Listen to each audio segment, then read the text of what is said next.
कुछ लोगों ने यहां अभी प्रेस कॉन्फ्रेंस की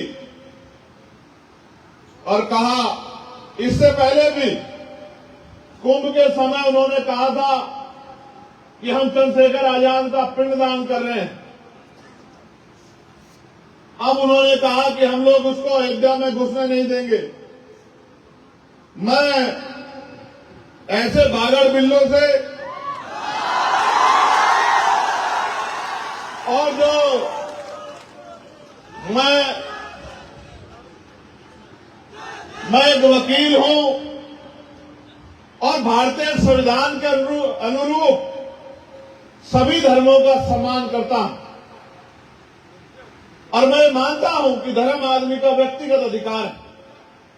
भारत का संविधान आजादी देता है, वो किसी भी धर्म में आस्था रखे, किसी धर्म को माने, किसी धर्म के साथ खड़ा हो, ये व्यक्ति का व्यक्तिगत अधिकार है।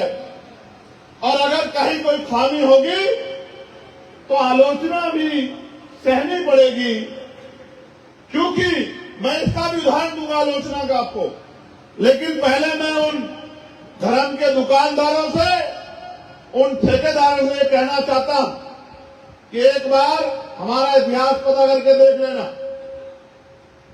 नहीं पता हो तो अखबार और किताबें और यूट्यूब और मीडिया उठा के देख लेना।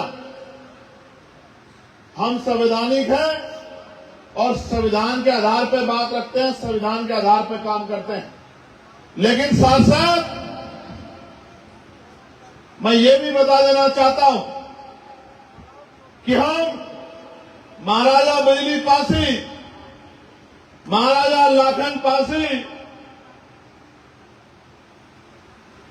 मां उदयदेव पासी, जिन्होंने 36 अंग्रेजों के छक्के छुड़ा दिए थे, हम उनके वंशज भी हैं। इस बात को आप याद रखना।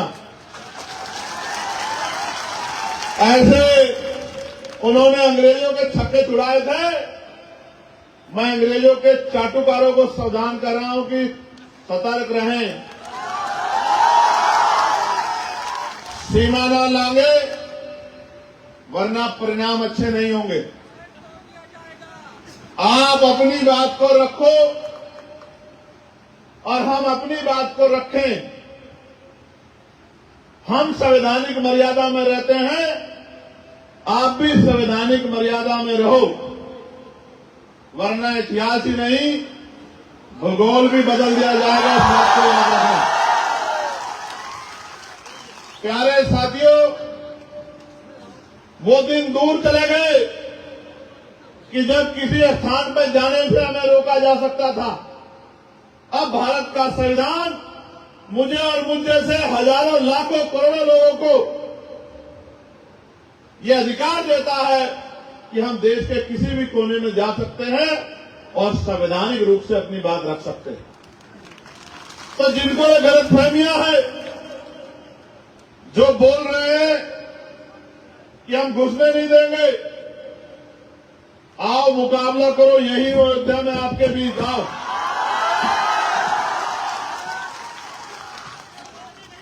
प्यारे साथियों, मैं इतिहास का छात्र हूं और मैं जानता हूं कि घाघरा कुछ ही किलोमीटर में सरयू की हो जाती है। मैं इस बात को जानता हूं, मैंने इतिहास पढ़ा है। मैंने भीमा कोरेगांव का भी इतिहास पढ़ा।